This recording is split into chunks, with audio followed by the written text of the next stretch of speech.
नमस्ते हिंदुस्तान, कैसे हैं आप लोग। आज मैं आपको बताऊंगी कि अभी तक दिल्ली हाई कोर्ट ने कितनी बार हमारे माननीय मुख्यमंत्री को लताड़ा है। माफ़ी चाहूँगी, लताड़ा शब्द थोड़ा रूड हो जाएगा, लेकिन हाई कोर्ट की तरफ से जो अभी तक कड़ी टिप्पणी की गई है केजरीवाल जी और केजरीवाल साहब जी के लिए, वो शायद अब बहुत ही निंदनीय है। अभी तक सिर्फ और सिर्फ कानूनी कार्यवाही लगती थी, लीगल बातें लगती थी और वो ये अदालती बातें लगती थी, लेकिन जो खबर आज सामने आई है और जो मैं आपसे आज शेयर करने वाली हूँ, वो सुनकर आपका खून खौल जाएगा। जिन्होंने भी कोविड की वजह से अपने परिवार को, अपने परिजनों को, अपने दोस्त मित्रों को खोया है, अगर ये जानकारी उनको मिली है तो उन्हें कितना अभी तक गुस्सा आ रहा होगा केजरीवाल जी पे, मैं समझ सकती हूँ। दोस्तों, जहाँ पे एक इंजेक्शन, रेमडेसिविर इंजेक्शन है, जिस इंजेक्शन को लेकर ये बात हो रही थी कि अकाल पड़ा इस इंजेक्शन का, हाय तौबा मचा हुआ था कि दिल्ली में ये इंजेक्शन ही नहीं मिल रहा और एक यही इंजेक्शन है, इंजेक्शन ना हो गया जैसे एक संजीवनी बूटी हो गई हो। लेकिन इस इंजेक्शन का इतना असर था कि पेशेंट मरता हुआ भी बच सकता था, क्योंकि जो फीवर, जो हाई फीवर आती थी, इस इंजेक्शन से ये माना गया कि कंट्रोल हो सकता था।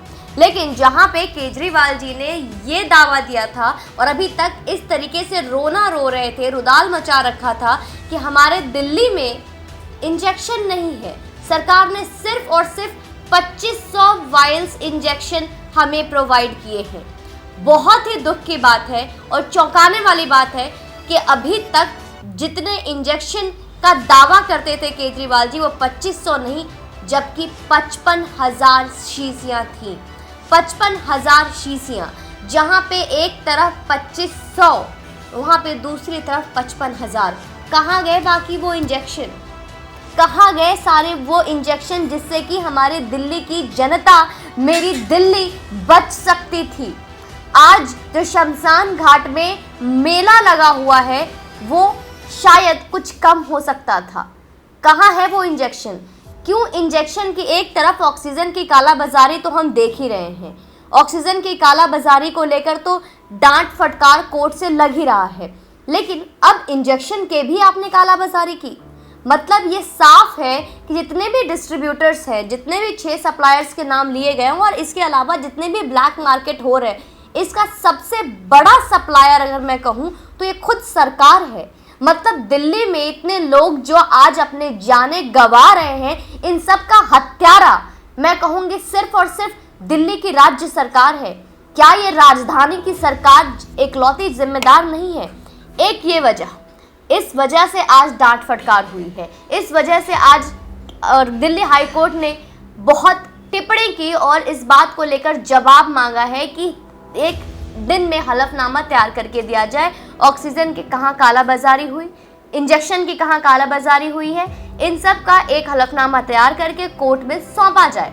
दूसरा, अब मैं पॉइंट सेकंड पे आऊंगी दोस्तों, जहां पे एक तरफ कोर्ट, दिल्ली हाई कोर्ट सवाल जवाब कर रही है, दिल्ली हाई कोर्ट पूछ रही है कि इंजेक्शन कहाँ गए, ऑक्सीजन कहाँ गई, जब इतने सारे केंद्र सरकार पूरी तरीके से मदद करती है और राज्य सरकार हाथ खड़ा कर लेती है। राज्य सरकार कहती है हमारे पास कुछ है ही नहीं, हॉस्पिटल्स में अकाल पड़े हुए हैं। अगर मैं बात करूं हॉस्पिटल की, तो जयपुर गोल्डन हॉस्पिटल से लेकर बत्रा हॉस्पिटल, हर जगह पेशेंट मर रहे हैं क्योंकि ऑक्सीजन नहीं है वहाँ पे, बेड्स नहीं है वहाँ पे। वहीं दूसरी तरफ केंद्र सरकार कहती है कि राज्य सरकार की पूरी तरीके से मदद की गई है, राज्य सरकार के पास वो चीज़ें पहुँच नहीं रही है। और अब खुलकर सामने आ रहा है, बातें खुल के चीज़ें भी सामने आई, लेकिन वहीं पे दिल्ली के हाई कोर्ट के जजेस के लिए, हाई कोर्ट के जो जजेस के साथ साथ जितने भी जुडिशरी स्टाफ है, उनके लिए 5 स्टार होटल में कोविड का बेड्स कंफर्म कराया गया।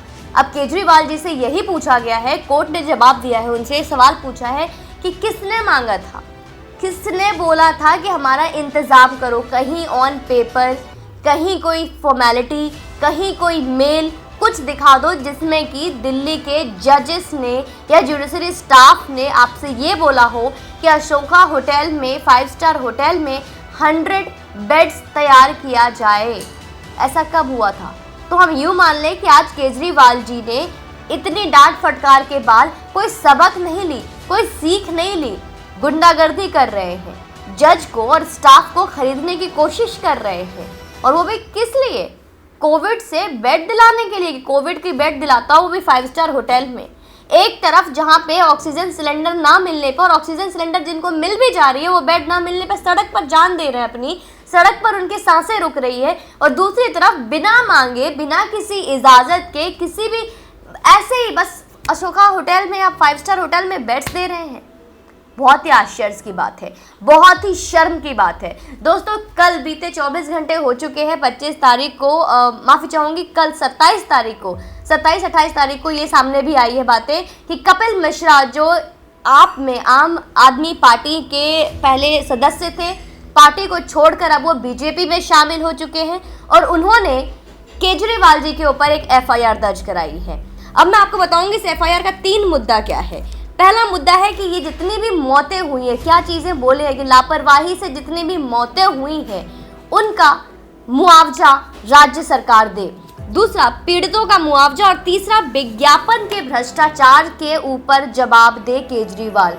ये 3 मुद्दे थे कि पीड़ितों का मुआवजा, भ्रष्टाचार, जो विज्ञापन, आपको मैंने इससे पहले भी आपने देखा होगा, एक वीडियो भी आई थी जिसमें कि मैंने आपको बताया था किस तरीके से 150 करोड़ से ऊपर की लागत ही खर्च कर चुके हैं राज्य सरकार, जो जनता को चाहिए थी, जिसकी ज़रूरत अभी जनता को है, उस पैसे को वो विज्ञापन में खर्च कर चुके हैं। इतना ही नहीं दोस्तों, मैं आपको एक और बात बता दूंगी। इसमें एक बात और बहुत ही कड़ी टिप्पणी जो कि हाईकोर्ट की तरफ से हुई थी कि अगर दिल्ली की राज्य सरकार आज नहीं, बस की नहीं है उनकी, अगर मैं एक बहुत ही सिंपल लैंग्वेज में बोलूं, अगर बस की नहीं है आपकी, तो ये सारे दायित्व, जितनी भी जिम्मेदारी है आपकी, आप इसे केंद्रीय सरकार को सौंप दो।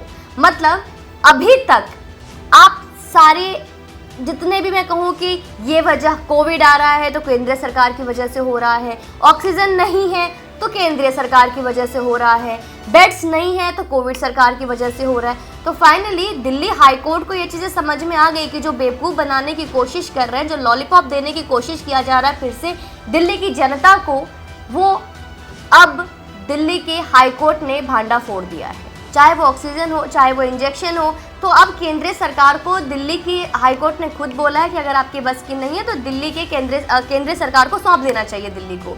तो अब शायद उन लोगों के मुंह पे कालिक पूज जाना चाहिए जो ये कह रहे हैं कि दिल्ली में या फिर भारत में जो कोरोना महामारी फैली है, इसके जिम्मेदार नरेंद्र मोदी या फिर केंद्रीय सरकार है। क्योंकि आज पता चल जाना चाहिए उन लोगों को कि विश्व का हर देश अपनी तरफ से कोशिश कर रहा है हमें आज बचाने के लिए, अपनी तरफ से अपना एक छोटा योगदान दे रहा है। क्योंकि एक वक्त पे नरेंद्र मोदी ने, हमारे देश के प्रधानमंत्री ने, उन देशों की मदद की थी।